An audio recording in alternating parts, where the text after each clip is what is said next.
Oke guys, sebelum kita memasuki podcast kita hari ini, di sini saya akan memperkenalkan saya adalah Novia Justin dari program studi pendidikan guru pendidikan anak usia dini. Nah, bertempat di STKIP Persada Khatulistiwa Sintang. Nah, di sini bagi teman-teman yang masih bingung nih mau jurusan apa, mau pilih apa.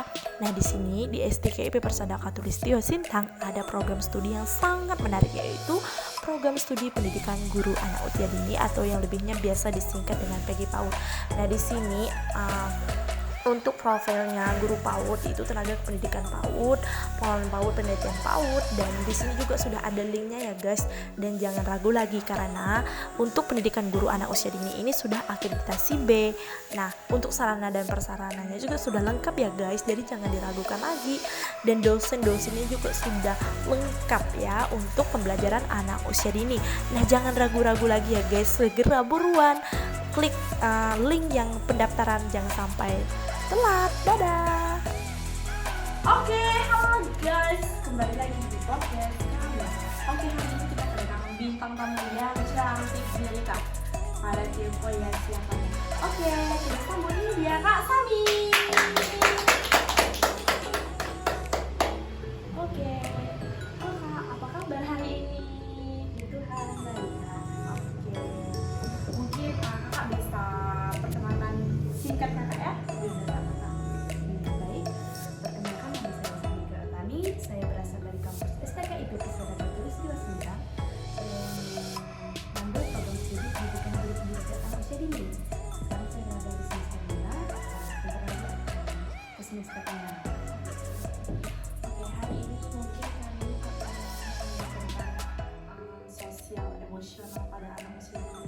Mungkin menurut kakak apa sih kak sosial emosional itu kak? Sosial emosional bisa dikatakan bahwa interaksi anak dengan lingkungan, lingkungan bermain, lingkungan keluarga, bahkan lingkungan sekolah. Kakak kan sudah jelaskan ketiga faktor tersebut. Apakah pola asuh itu berpengaruh pada sosial emosional anak kak? Tentunya berpengaruh. Contohnya ketika orang tua mendidik anak menggunakan pola asuh otoriter, hal itu sangat berpengaruh pada anak. Contohnya seperti ini. Ketika otoriter merupakan, bisa dijelaskan bahwa otoriter merupakan sesuatu yang dilakukan anak sesuai kehendak orang tua, sesuai keinginan orang tua. Jadi anak tidak bisa berpendapat sendiri, tidak bisa berada pada pendirian diri sendiri. Nah, ketika seperti itu, maka anak kurangnya percaya diri pada diri sendiri, seperti itu. Karena kurangnya percaya diri, otomatis berinteraksi dengan orang lain dia juga akan kurang, karena kepercayaan pada dirinya tuh nggak ada dasar karena adanya tuntutan dari orang tua seperti itu. Nah, ketika seperti itu akan mengganggu kepada kesehatan mental anak. Nah, seperti ada beberapa contoh juga, banyak tingkatnya, ada 9,8% kesehatan mental anak terganggu hanya karena pola asuh orang tua, seperti itu. Oke, pertanyaan selanjutnya, pengembangan sosial emosional anak di sekolah tuh bagaimana kak? Mungkin cara pengembangan guru kepada siswa gitu ya. Iya. Jadi cara guru mengembangkan sosial emosional pada anak yaitu dengan cara membukakan interaksi dengan anak. Nah, setelah berinteraksi tentunya apa yang guru jelaskan maka anak akan memahami kayak gitu. Nah, ketika cara guru mengembangkan sosial emosional antar anak, bisa kita mengadakan metode yaitu pembelajaran secara berkelompok. Contohnya kita mau menggunting dan mewarnai gambar, contoh seperti itu. Contohnya gambarnya Mickey Mouse kayak gitu ya. Jadi ketika anak antar satu dengan lainnya sulit berinteraksi, tentunya hal itu akan memacu interaksi antar anak.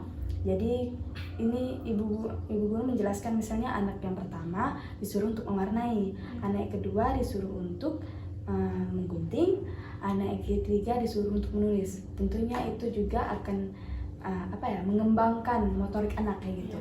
Nah, ketika hal itu terjadi, makanya ada suatu kerjasama antar anak. Tentunya di kerjasama itu melibatkan suatu interaksi kayak gitu, sebetulnya seperti itu. Itu merupakan cara sederhana yang bisa mengembangkan sosial emosional anak. Gitu.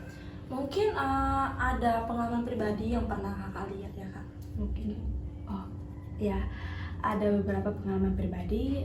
Contohnya seperti sempat beberapa hari yang lalu kami pergi ke arah jalan yang tembus ke Jelora 1 sana, yang dari rumah sakit.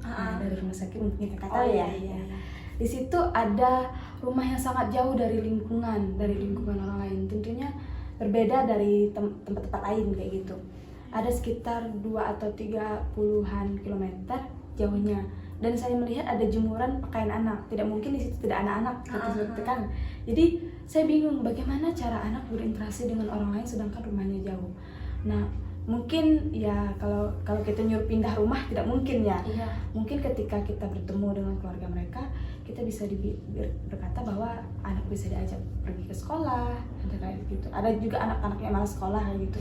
Nah, jadi cara kita mengembangkan sosial emosional anak dengan mengajak anak bersekolah, mengajak anak ke tempat mungkin ada sanak saudara di antara anak saudara untuk bermain dengan anak-anak lain. Dan apalagi ketika orang tua sibuk. Tapi ketika orang tua tidak sibuk, otomatis adanya interaksi antara orang tua dan anak, maka itu akan juga mengembangkan sosial emosional anak. Nah, contoh yang kedua tentang pola asuh, saya sudah jelaskan juga tentang pola asuh tadi. Nah, bisa dikatakan bahwa saya anaknya yang dididik orang tua secara otoriter.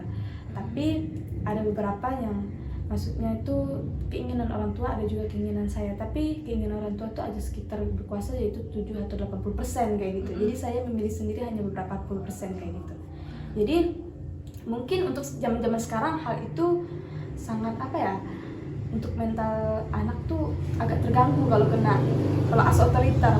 Tapi kalau untuk metode zaman dulu itu memang agak bagus lah untuk anak-anak, karena memang anak-anak zaman dulu itu agak-agak kayak gitu, agak liar kayak gitu. Jadi untuk zaman sekarang pola asuh otoriter bisa dikatakan itu sangat tidak baik untuk pola asuh sekarang kayak gitu.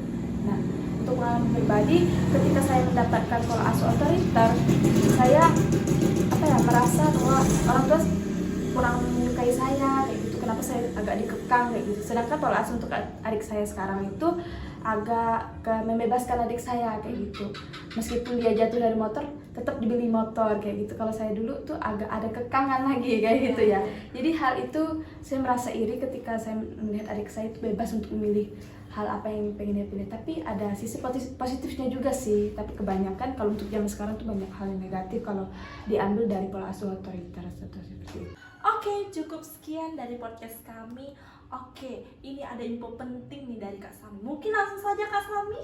Oke, mungkin di teman-teman yang menonton, bahkan yang ada di rumah, boleh yang suka anak-anak, yang tertarik dengan dunia anak-anak, boleh untuk bergabung dengan program studi pendidikan anak usia dini. Untuk info lebih lanjut bisa lihat Instagram di bawah ini. Jangan lupa klik websitenya ya teman-teman. Sampai jumpa, dadah. Oke, terima kasih Kak Sami. Jangan lupa datang ke podcast lagi ya kalau saya undang. Oke. Terima kasih. Semoga bisa bermanfaat bagi teman-teman yang ada di rumah. Dadah. Oke, jangan lupa like, comment, and subscribe. Dah.